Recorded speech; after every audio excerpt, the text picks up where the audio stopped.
कराना है, सही। ठीक है, हमारे पास प्राम्स के डिफरेंट तरीके हो सकते हैं जो मेथड में दे सकते हैं हम। अब अभी हम कह रहे हैं कि दो किस्म हमारे वैल्यू की होती है, जो हम वैल्यू पास करवाते हैं, या तो हार्ड कोड वैल्यू होगी या हमारे पास वेरिएबल वैल्यू होगी। और अगर हार्ड कोड वैल्यू है तो फंक्शन, जैसी फंक्शन में हमने काम करवाया और फंक्शन में मज़ीद हमने कुछ वैल्यू ऑपरेशन करवाई नहीं करवाई, ये फंक्शन है, इस फंक्शन में 12 पास करवाया, तो फंक्शन की एग्जीक्यूशन के बाद ये 12 अपनी जगह 12 ही रहेगा। ठीक है, अगर फंक्शन में हमने पास करवाई एंड इंक्रीमेंट करवा दिया, ठीक है, एट टू वैल्यू इन जो आर्गूमेंट था उसमें, जो आर्गूमेंट पास हुआ था, अभी आर्गूमेंट क्या पास हुआ, वैल्यू। ठीक है, वैल्यू में 2 ऐड करवाया, तो फंक्शन के बाद ये 12 जो था वो 12 ही रहा।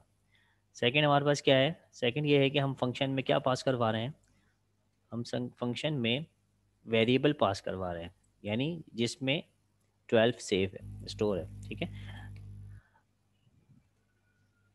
हमने यहाँ पर आई पास करवाया और इस फंक्शन की डिक्लेरेशन के अंदर हमने उस आई के अंदर इंक्रीमेंट करवाया 2 का।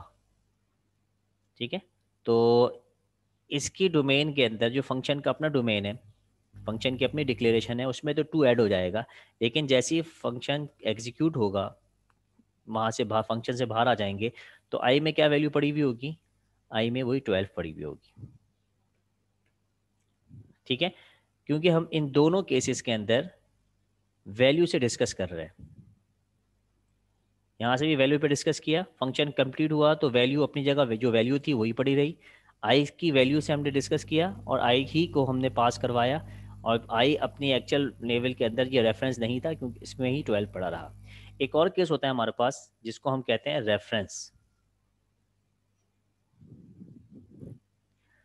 ठीक है, रेफरेंस के हमारे पास दो होते हैं, एक होता है बाय रेफ के कीवर्ड से, एक होता है हमारे पास बाय आउट के कीवर्ड से। ठीक है, तो एक नेचर ये हो गई पैरामीटर की, सेकंड नेचर ये हो गई। रेफ और आउट दोनों सेम है रेफरेंस कॉल करने में, दोनों एक ही काम करते हैं कि रेफरेंस लेके जाते हैं। अब रेफरेंस कैसे लेके जाएंगे, इसके अंदर हार्ड कोडेड नहीं होगा, दोनों हार्ड कोडेड नहीं ले सकते, दोनों जब इनपुट लेंगे तो ज़रूरी है कि कोई वेरिएबल डिक्लेयर करे। ठीक है, दोनों ने वेरिएबल डिक्लेयर करवाया, इसको मैं सेम कर लूँ, वेरिएबल डिक्लेयर करवाया, और जैसी फंक्शन कॉल हुआ तो फंक्शन में हमने आई को पास करवाया, लेकिन आई का रेफरेंस लेके चले गए। ठीक है, तो एक आई है जिसकी वैल्यू है 12। ठीक है, ये इसकी वैल्यू है, अगर मैंने इसको ये किया तो इसके पास दो इन्फॉर्मेशन है, एक आई वेरिएबल है, और वेरिएबल कंप्यूटर में कोई मेमोरी के अंदर एक रेफरेंस लेता है। ठीक है, उसका रेफरेंस मेमोरी में बिलफर्स है 33333, ये रेफरेंस है इसका जो मेमोरी में है। और अगर मैं कहूँ कि आई की वैल्यू क्या है, तो आप कहेंगे आई की वैल्यू है 12।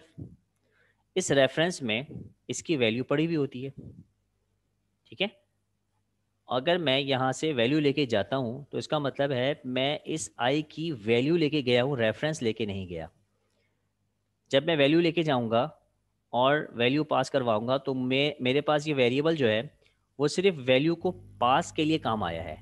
इसके अंदर अगर कोई चेंज आता है तो जब तक कि मैं आई के अंदर इंक्रीमेंट या डिक्रीमेंट नहीं करवाऊँगा तो आई की वैल्यू चेंज नहीं होगी। मैंने क्या काम करवाया है कि फंक्शन की बॉडी में इंक्रीमेंट या डिक्रीमेंट करवाया है, तो आई अपनी जगह आई 12 ही पड़ा रहेगा।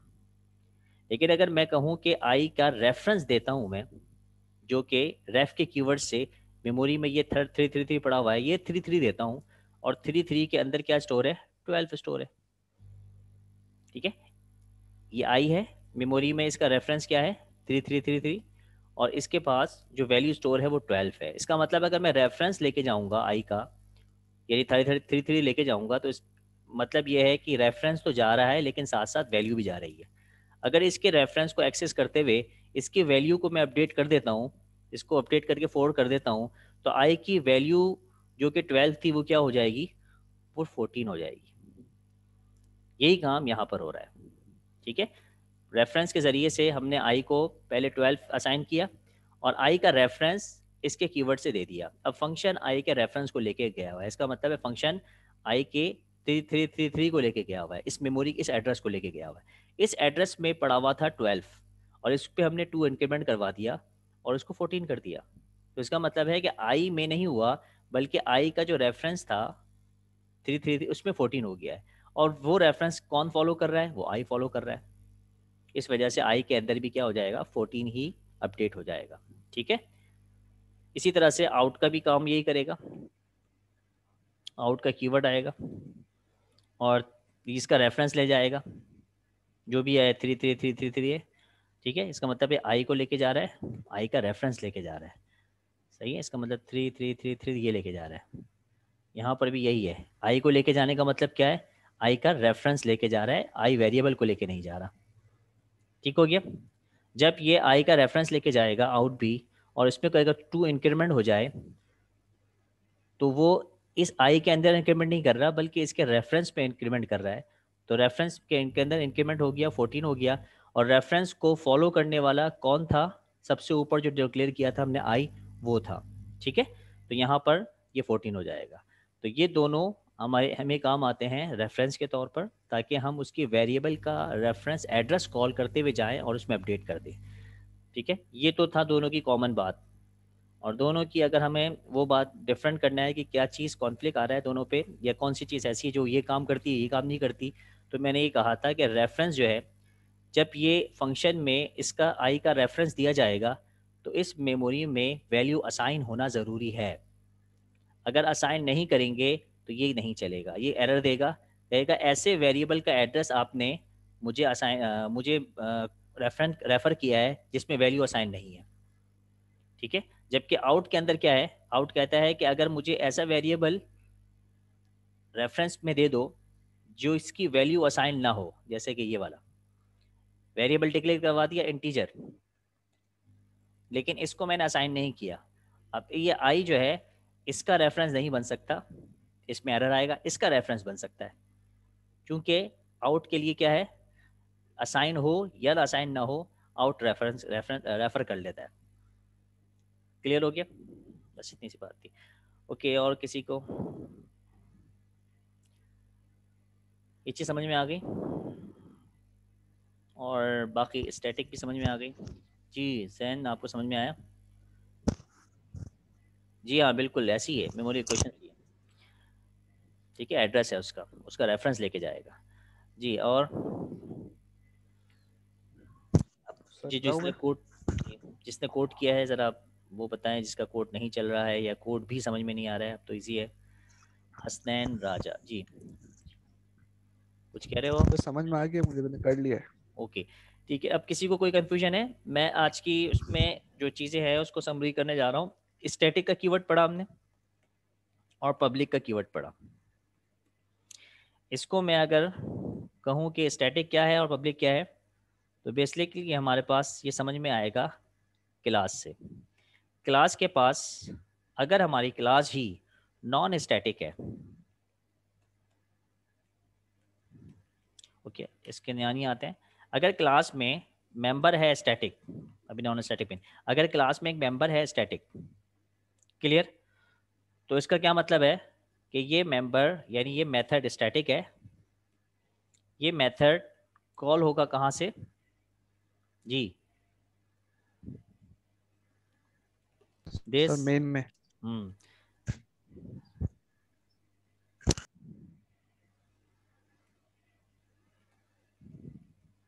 Called without creating object. ठीक है, जब एक ऐसा मेथड जिसके शुरू में स्टैटिक लगा हुआ है, वो मेथड किसी और क्लास में उस इस क्लास के ए बी सी क्लास लिख देता हूँ, creating the class object. A B C के एक क्लास है, इसके अंदर एक मेथड है स्टैटिक का। ठीक है, जिसको हम कह देते हैं, क्या मेथड का नाम? Method A B C. ठीक है, स्टैटिक।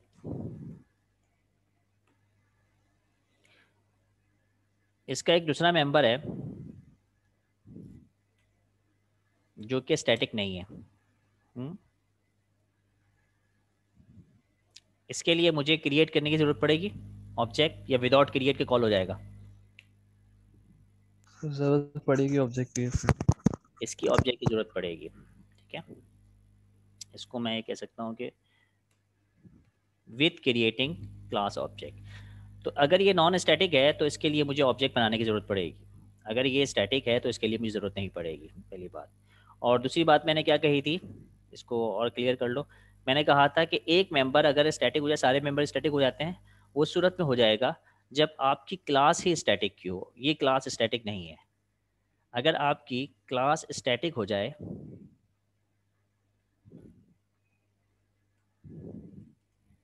ठीक है, स्टैटिक क्लास हो जाए, तो अब ये यहाँ पर एक एरर आएगा, ये नहीं चलेगी,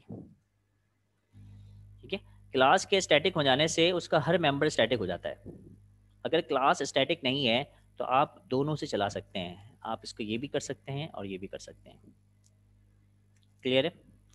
इसका कुछ कोड मैंने रखा था, वो आपको मैं शेयर करवा दूँ किस तरह से काम हो रहा है।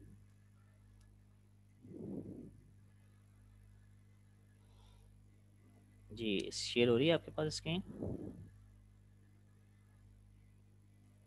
शेयर है? Yes sir. ठीक है, एक क्लास यहाँ पर बनाई है, ये वाली क्लास है माई क्लास के नाम से, और एक है माई अदर क्लास के नाम से। क्लियर है? इस क्लास के अंदर पब्लिक लिखा हुआ है और एक ही मेंबर है, स्टैटिक नहीं है, ठीक है। तो इस क्लास का तो ऑब्जेक्ट बनाना पड़ेगा, ठीक। और ये दूसरी क्लास है, इस क्लास में देखिएगा एक स्टैटिक मेंबर है, एक नॉन स्टैटिक मेंबर है। स्टैटिक मेंबर प्रिंट है, स्टैटिक मेंबर प्रिंट है, इसका मतलब माय अदर क्लास का प्रिंट फंक्शन कॉल करना हो तो ऑब्जेक्ट बनाने की ज़रूरत नहीं, ठीक है। और अगर इसके ऑब्जेक्ट बनाया जाए तो कौन सा मेंबर वो होगा, ये वाला मेंबर कॉल हो जाएगा। क्लियर हो गया? पब्लिक दोनों रखे गए हैं क्योंकि दोनों को किसी और क्लास से एक्सेस करना है। अगर इससे हटा दूं तो एक्सेस नहीं कर पाएगा, तो पब्लिक तो हमें एक्सेस करने के लिए और स्टैटिक ऑब्जेक्ट बनाने के लिए, जिस तरह से स्टार्ट में हमने कहा था। ये बात क्लियर हो गई? अब देखिएगा, ये वो केस है जो हमने पहले हैंडल नहीं किया था, क्योंकि उस वक्त मुमकिन है कि ऊपर से गुजर जाए, तो मैंने कहा इसको अलग से जिक्र करूँ कि ये ऐसी क्लास है जिसके एक मेंबर स्टैटिक है, एक मेंबर स्टैटिक नॉन स्टैटिक है। अब ये इसमें कोई एरर नहीं आना चाहिए, ठीक है। दूसरी बात देखिए, ये मेन क्लास आ गई आपकी टेस्ट क्लास, और जिसके अंदर हमने मेन कहा, इसमें एक क्लास बनाई गई, उसका ऑब्जेक्ट बनाया गया माई क्लास का, जिसके अंदर एक ही ऑब्जेक्ट पड़ा हुआ था, एक ही मेंबर पड़ा हुआ था। देखिए ये क्लास है और इसका मेंबर है जो कि नॉन स्टैटिक है, तो इस क्लास का ऑब्जेक्ट बनेगा, तो ये पब्लिक की वजह से यहाँ पर एक्सेस कर पाएगा। ये देखिएगा, मैंने माई क्लास का ऑब्जेक्ट बनाया, माई क्लास के ऑब्जेक्ट के बाद क्योंकि प्रिंट पब्लिक था, तो पब्लिक को एक्सेस करके ये प्रिंट करवा देगा। क्लियर हो गया? अब आ जाएं उस क्लास के अंदर जिसका एक मेंबर स्टैटिक है और दूसरा नॉन स्टैटिक। उसके क्लास का नाम है माई अदर क्लास। इसको कॉल करूंगा तो इस क्लास का ऑब्जेक्ट बगैर इसका फंक्शन क्लास का नाम करूंगा डॉट करके ये कर दूंगा। देखिए, तो ये स्टैटिक फंक्शन हो जाएगा, और अगर मुझे इसका ये इस्तेमाल करना है तो ये नॉन स्टैटिक हो जाएगा। तो इजीली हमारे पास ये चलेगा, तीनों चलेंगे, ठीक है। अगर मैं इसमें कुछ काम कर जाऊं, जैसे कि इसको यहाँ से पब्लिक हटा दूं, मुमकिन ये चलेगा। पब्लिक लगाने से यहाँ पर एक्सेस नहीं कर पाएगा तो एरर देगा और कहेगा कि ये ऐसा फंक्शन है जो मुझे मैं एक्सेस नहीं कर सकता। ऐसी है ये एरर, समझ लो आखिर तक कन्फ्यूजन रहती है। लास्ट टाइम जब मैंने इसको देखा था तो काफ़ी स्टूडेंट को कन्फ्यूजन आ रही थी, तो इसकी वजह से मैं इसको बार बार रिपीट कर रहा हूँ स्टैटिक और नॉन स्टैटिक में, ठीक है। देखिए एरर आ गया। एरर क्या कह रहा है कि आप इसकी प्रोटेक्शन है और इसको हम यूज़ नहीं कर सकते, ठीक है। तो ये क्लास का ये मेंबर हिडन है, हमें हमारे सामने वाजे नहीं है, ठीक है। इसको हम पब्लिक कर देते हैं। अब यहाँ पे आ जाइए, इसको देखिएगा, हम ये कह रहे हैं कि ये स्टैटिक है ये नॉन स्टैटिक है, इन दोनों को पब्लिक होना ज़रूरी है। और अगर मैं इसकी क्लास को स्टैटिक कर दूँ, ये देखिएगा ज़्यादा गौर से, स्टैटिक कर दिया। अब जबकि डेफिनेशन के हिसाब से क्या है कि जब क्लास स्टैटिक हो जाए तो उसका हर मेंबर स्टैटिक होना चाहिए, ये रूल है। अगर आप एक मेंबर स्टैटिक करते हैं बाकी स्टैटिक नहीं करते तो यहाँ पर एरर आएगा। क्लियर है? ठीक है। तो लेके ये जो प्रिंट मी का जो था, वो can not declare instant member in the static class. ऐसा मेंबर है जो इसे स्टैटिक नहीं है और आप स्टैटिक क्लास के अंदर डिक्लेयर कर रहे हैं।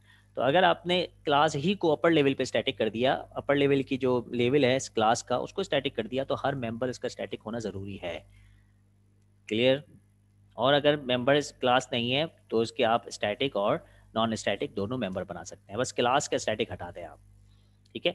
और ये मैंने बता दिया कि स्टैटिक क्लास और स्टैटिक फंक्शन क्यों बनाया जाता है, ताकि हम लोग सिर्फ उसके अंदर जो लॉजिक लगी हुई है उसको यूज़ कर सकें, उसको एज अ स्टोरेज इस्तेमाल ना कर सकें। अब यहाँ पर देखिएगा, हम कोई एक वेरिएबल लेकर इस क्लास को मैं क्या कर सकता हूँ, कंस्ट्रक्टर बना सकता हूँ उस क्लास का, और एक वेरिएबल लेके इसमें सेव करवा सकता हूँ, ठीक है, ग्लोबली, और इसको प्रिंट करवा सकते हैं जैसे हमने पहले कहा था। इसके अंदर ऐसा नहीं कर सकते हम, इसमें वेरिएबल स्टोर नहीं करवा सकते।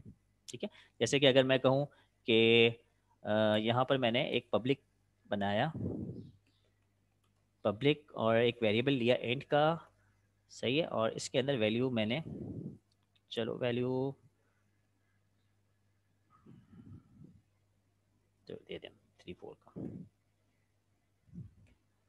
अब मैं इस आई को इसके ऑब्जेक्ट क्रिएट के बाद यूज भी कर सकता हूँ, इसमें असाइन भी कर सकता हूँ, जैसे कि यहाँ पर है। आप यहाँ क्या कर सकते हैं, एम सी करके डॉट करके वेरिएबल क्या नाम क्या रखा था, आई, इसको इस्तेमाल कर सकते हैं, इसको प्रिंट करवा सकते हैं। लेकिन स्टैटिक में हम ऐसा नहीं कर सकते। स्टैटिक कहता है कि मुझे सिर्फ यूज़ करो और उसके बाद ऑपरेशन जो आता है रिज़ल्ट देखो। ओके, किसी हद तक आप लोगों की ये लैब हो गई है। इसमें जो पॉइंट था वो ये था कि आप किस तरह से स्टैटिक मेथड बनाते हैं। हमने इस लेवल पर स्टैटिक क्लास भी बना के देखी, और मैं शेयर करवाऊँ आपको आपका कंटेंट। ठीक है, यहाँ पर तो स्टैटिक की बात हुई, तो स्टैटिक का आपका पूरा समझ में आना चाहिए। और सेकंड में हमने इसको फिर स्टैटिक के साथ भी रखा और नॉन स्टैटिक के साथ भी रखा।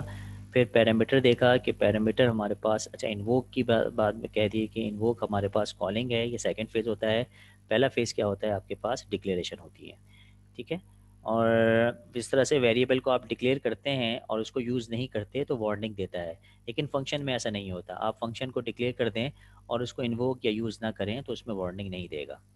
लेकिन ऐसे कोई करता नहीं है कि फ़ंक्शन बना के आप छोड़ दें, उसको यूज़ तो करना पड़ता है। अच्छा, मेथड विद पैरामीटर, पैरामीटर के साथ आपने देखा कि कौन कौन से पैरामीटर जा सकते हैं। वैल्यू के साथ जा सकते हैं, तो वेरिएबल के साथ जा सकते हैं, रेफरेंस जा सकते हैं। ये 5.5 का भी ऐसा कोई मसला नहीं है, ये भी ईजी है। ठीक है।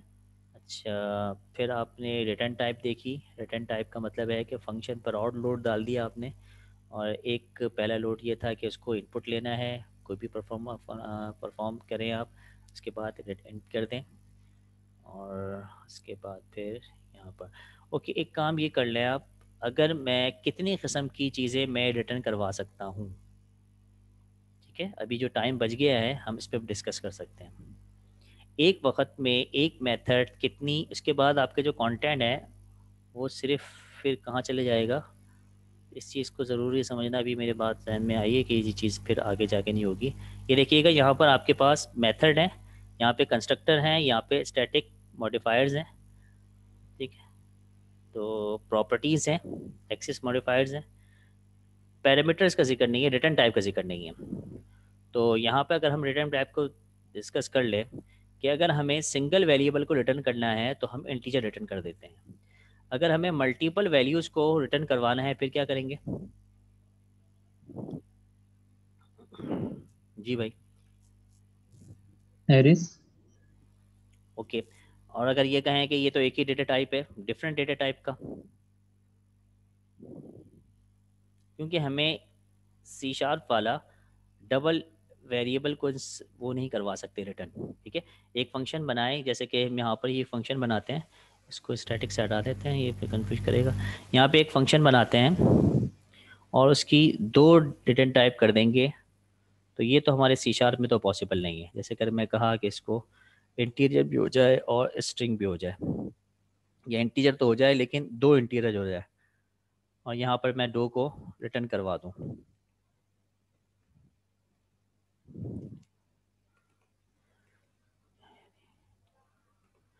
रिटर्न 2 और 3। ठीक है, तो ये सी शार्प में इस तरह का पॉसिबल नहीं है, जबकि किसी और लैंग्वेज के अंदर आप बात करते हैं तो वहाँ पर हम मल्टीपल रिटर्न करवा सकते हैं। जब आप डेटा स्ट्रक्चर पढ़ोगे, पाइथन पढ़ोगे, तो वहाँ पर आपको डिफरेंस नज़र आएगा। लेकिन सी शार्प में आप डब ऐसा फंक्शन नहीं बना सकते जिसके अंदर एक से ज़्यादा पैरामीटर को रिटर्न किया जा सके। तो फिर आप किसका सहारा लेते हैं? अगर कि ये दोनों डेटा टाइप एक ही है, तो फिर आप क्या कहते हैं, उसको एरे रिटर्न करवाओ। ठीक है, एरे रिटर्न करवा देते हैं, और एरे को यहाँ पर डिक्लेयर भी करवा देते हैं। मुमकिन है कि ये एरे हो, सही है, इंटीजर एरे है। तो यहाँ इंटीजर एरे में आपने आई रिटर्न करवाया, और आई की पहली वैल्यू दे दी आपने 0 पर 1,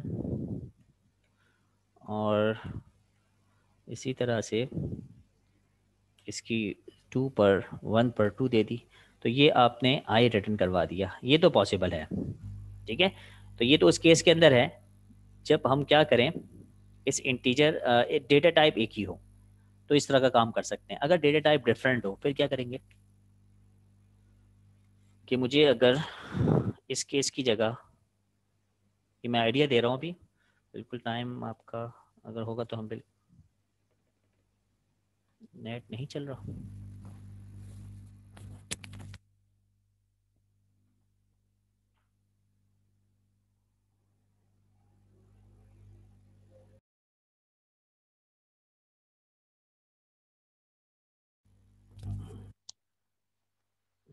जी, हम लोग कहाँ से डिस्कनेक्ट हो गए थे? हेलो। सर वो एरिस। अच्छा, मैंने कुछ आगे काम किया, मुझे बाद में पता चला कि ये नेट डिस्कनेक्ट हो गया है। जब ये मैसेज भी आ गया, रीलोड कह रहा है, रीलोड से ऐसा ना हो कि ये सब रीलोड हो जाए। ओ,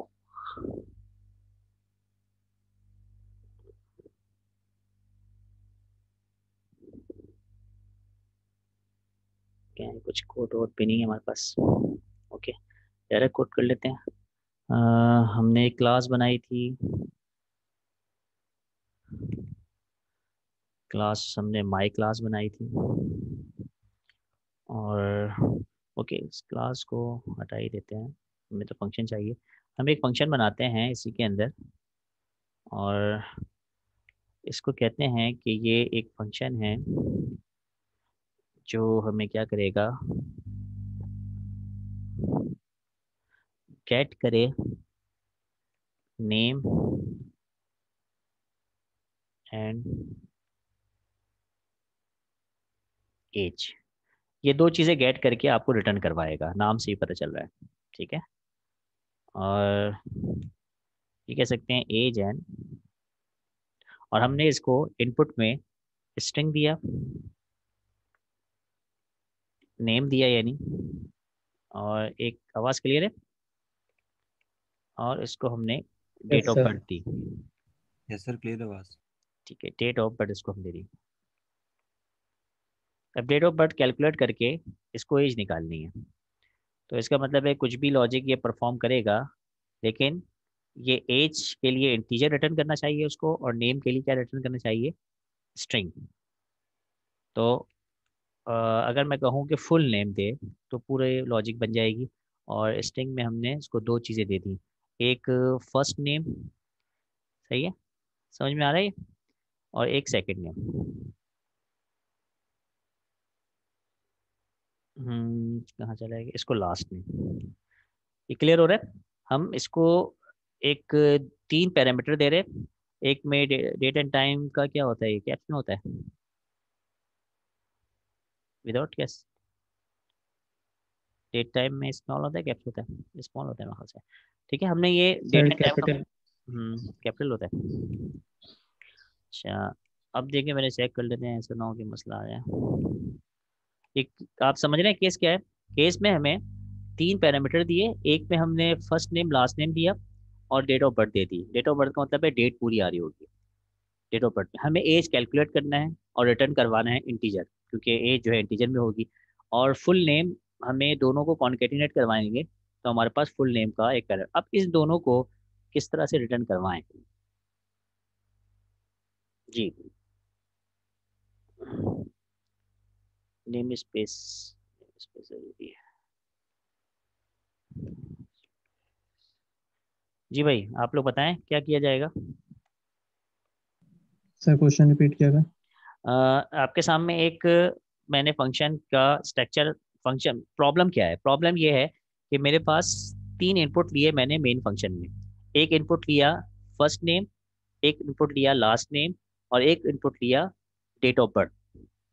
ठीक है, फर्स्ट नेम में मैंने अली किया, लास्ट में मैंने खान किया, और डेट ऑफ बर्थ की जनवरी की फर्स्ट को 2020 को ये पैदा हुआ, ये डेट ऑफ बर्थ दे दी। ठीक है, इस डेट ऑफ बर्थ को मैंने एक फंक्शन बनाया, और वो फंक्शन क्या करेगा, फुल नेम, पूरा जो नेम है आपका, लास्ट नेम और फर्स्ट नेम लास्ट नेम को कॉन्केटेट करेगा और फुल नेम बना देगा इसका, और साथ साथ उसकी एज भी कैलकुलेट करके हमें दे देगा। तो फंक्शन का नाम क्या रखा है, get full name and age. ठीक है, बाय इनपुट, ऐसे भी कर लें आप, बाय यूजर इनपुट। ठीक है, बाय इनपुट। केस आ गया, प्रॉब्लम समझ में आ गई। प्रॉब्लम हमें यह है कि मेन में 3 चीजें इनपुट लेंगे आप, अगर इनपुट नहीं है तो हार्ड कोड कर लो। हार्ड कोड करने के लिए पहले क्या करना पड़ेगा, स्ट्रिंग में फर्स्ट नेम है, फर्स्ट नेम में हमने अली डाल दिया। ठीक है, क्लियर हो रहा है या कुछ मसला। यस सर, हो लास्ट, रहा है हो रहा बस है। इसको बता दो कि ये किस तरह से रिटर्न करना चाहिए। सर बूलियन में एक कंसर्न क्या है, कंडीशन लगा कंसर्न देंगे। ये है कि हमने मेथड पढ़ रहे हैं, और मेथड में हमने स्टैटिक का कीवर्ड देखा, पब्लिक का देखा, और पैरामीटराइज को अच्छी तरह देख लिया हमने, रेफरेंस आउट वगैरह के जो कीवर्ड थे। अब सिर्फ हमारे पास एक कौन सा क्लॉज रह गया, रिटर्न टाइप का क्लॉज रह गया। उस रिटर्न टाइप के अंदर क्या कॉम्प्लेक्सिटी हो सकती है, एक कॉम्प्लेक्सिटी ये हो सकती है कि हमें कि हल्की एक बना दें, हमें ये करना है कि सिंगल वेरिएबल को रिटर्न करवाना है, वो हम कर रहे हैं, स्ट्रिंग हो स्ट्रिंग, इंटीजर हो इंटीजर। लेकिन हम कहना है कि एक से ज़्यादा अगर वेरिएबल की वैल्यू हमें रिटर्न करवानी हो, अगर वो डेटा टाइप है, तो हम एरे से उसको सॉल्व कर लेते हैं। ठीक है, तो हमारे पास अब दो प्रॉब्लम ये होती है। पहली प्रॉब्लम ये है कि हमें दो वैल्यू को रिटर्न करवाने अलग अलग डेटा टाइप की, तो सी शार्प में कैसे रिटर्न करवाएंगे। सेकंड ये कि आपको रिटर्न वैल्यू, रिटर्न जो डेटा टाइप है उसकी डेटा टाइप नहीं पता, तो कैसे रिटर्न करेंगे। ये दो केसेस अगर आप सॉल्व कर लेते हो, तो रिटर्नेबल का जो जितने भी चैलेंज है ये आपके खत्म हो जाएंगे। क्या बताया मैंने प्रॉब्लम, पहली प्रॉब्लम ये है कि एक से ज्यादा वैल्यू जो डिफरेंट डेटा टाइप की है वो कैसे रिटर्न हो। सेकंड ये कि अगर एक ही रिटर्न है, रिटर्नेबल एक रिटर्न फंक्शन एक ही वैल्यू रिटर्न करता है, लेकिन इस रिटर्न की डेटा टाइप हमें पता नहीं, तो फिर कैसे रिटर्न कराएंगे। ये दोनों केस वैलिड है, दोनों प्रॉब्लम वैलिड है। सी शार्प इस वैलिड प्रॉब्लम को सॉल्व करती है या नहीं, तो मैं आपको एक क्लू दे देता हूँ, उसको फिर इंशाल्लाह आगे डिस्कस कर लेंगे। एक, आप लोग के पास क्या सोल्यूशन है पहले ये बताइए, जब तक मैं ये फिल करता हूँ। इसको सेव करना पड़ेगा या बार बार हटा देता है, मसला कर देता है जी। भाई आंसर मान देते हैं कुछ, इनपुट पे, आउटपुट पे, वॉइस से या चैट पे। सर वो नोटपैड लगा दें एक पर, हैं नोटपैड लगा दें एक पर, समझा नहीं मैं, क्या कह रहे हो भाई। सर मीटिंग एंड होने वाली है, मीटिंग एंड होने वाली है, अभी तो मैसेज नहीं आया मुझे, अभी टाइम है मीटिंग एंड में। ओके नोटपैड, 1 मिनट लेफ्ट, मेरे पास तो नहीं आ रहा यार। आप लोग होस्ट बन गए हो क्या, मेरे पास तो कोई टाइम कैलकुलेट नहीं आ रहा। चलो खैर है, ठीक है, ये बात प्रॉब्लम समझ में आ गई है। मैं नोटपैड दोबारा से लगा देता हूँ, जो चीज़ वहाँ पर, ठीक है, इसको देख लें जो आप कह रहे थे। अब यहाँ पर हमारे पास ये केस तो था किसका, स्टैटिक और इसका। अब हम कह रहे हैं कि हम डिस्कस करने जा रहे हैं रिटर्न टाइप को। ठीक है,